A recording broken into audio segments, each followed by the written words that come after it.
The other reaction is equilibrium reaction. Equilibrium reaction is also known as reversible reaction. So equilibrium reaction, otherwise known as reversible reaction, is a reaction that can proceed in two directions. It's a reaction in which the first reaction can go on to produce product, and the product again can decompose to get the reactant. So a reaction that can proceed in two directions is known as equilibrium reaction or reversible reaction. So in equilibrium reactions, the reactant can go to get the product. If the reactants are no more available, the product again can recombine to get the initial. Photosynthesis, the reaction for photosynthesis is an example of equilibrium reaction. So when the reactants are present, they produce a product. If the reactants are no more available, the product can come again to rescue the reactant. A reaction of that type is known as equilibrium reaction. So in the equilibrium reaction, let us say we have the Haber process reaction. Haber process reaction is when nitrogen combines with hydrogen. Under this particular arrow, you get arrows like that, and then you now produce ammonia.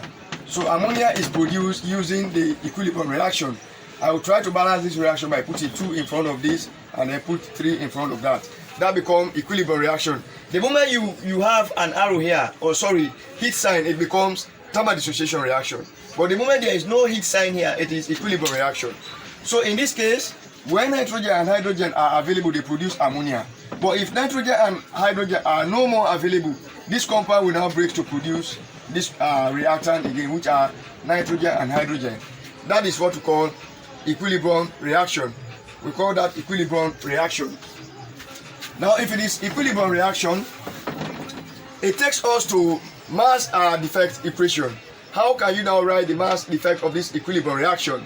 The particular law for mass defect law, the mass defect law for equilibrium reaction states that the product of the concentration of the product is highly proportional to the product of the concentration of the reactant. I go over that. The law of mass defect of equilibrium reaction states that the product of the concentration of the product is directly proportional to the product of concentration of the reactant. Let us write that here. Let us say we have an element A is reacting with an element B under the equilibrium reaction to produce C plus D.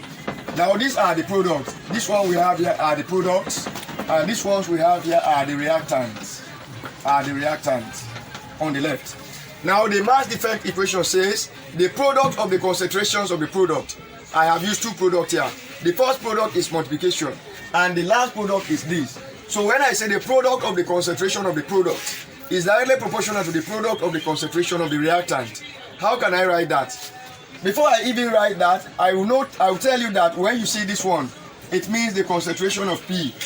When you see P in between 2 vertical lines, is concentration. So if I write O in between 2 vertical lines, is the concentration of O. So anytime you see a particular element or compound in between vertical lines, it tells you you are writing the concentration of that particular element. That is how we write concentration. Now if that is the case, we come here. The law of mass defect says the product of the concentration here. That means you multiply the concentration of this by the concentration of this. The concentration of this is C in between 2 vertical lines times D in between 2 vertical lines. That means this is product of the concentration of the products. These are the products. But the multiplication sign tells you it is product. It's directly proportional to the product of the concentration of the reactant. You multiply the concentration of the reactant again. So if that is the case, we change this proportionality sign to a constant. That is variation. When that happens, we have K here, Kc, which is the constant of A times B.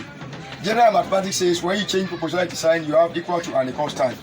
And we find the constant first. In finding the constant, you divide both sides by concentration of A times concentration of B. So if that is the case, concentration of C times concentration of D equals concentration constant of concentration of A times concentration of B. We are dividing both sides by concentration of A times concentration of B to get Kc. We divide that by concentration of A times concentration of E. This cancels. So the concentration of C is becoming concentration of C times the concentration of D, divide that by concentration of A times concentration of B. What's my math? This young. So the equilibrium constant, this Kc is known as equilibrium constant. Kc is the equilibrium constant. Equilibrium constant. So the equilibrium constant is defined as the product of the concentration of the product is the ratio of the product of the concentration of the product to the product of the concentration of the reactant. Equilibrium constant is defined as the product of the concentration of the product to that of the product of concentration of the reactant. Now let us say this reaction was presented now in which there were figures in front of them.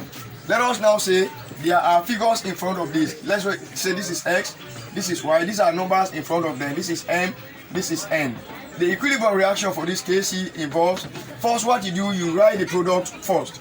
Concentration of the product here times the concentration of D. These are the product. You write them first. Divide that by, you come to the concentration of A times the concentration of B. Now what will happen? So the first thing you do, you always write the concentration of the product. That means the product here is C, the other one is D. You write them this way. These are concentration.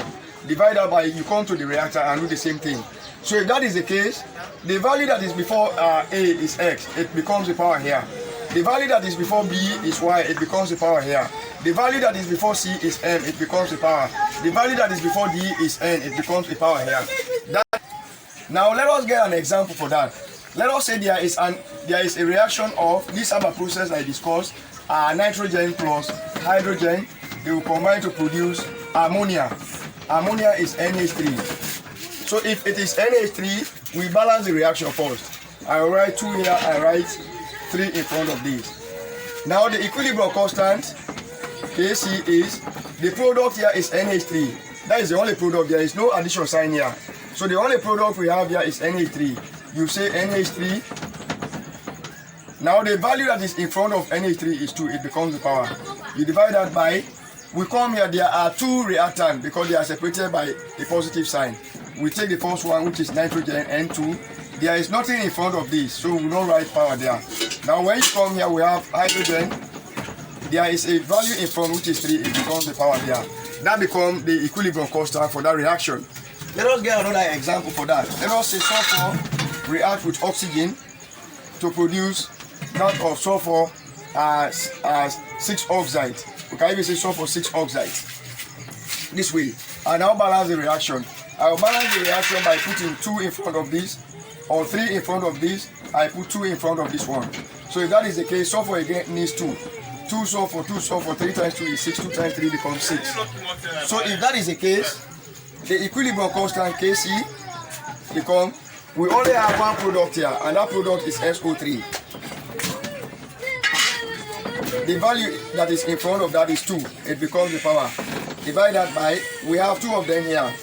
Sulfur that has 2 in front, and sulfur oxygen has 3 in front. Safe.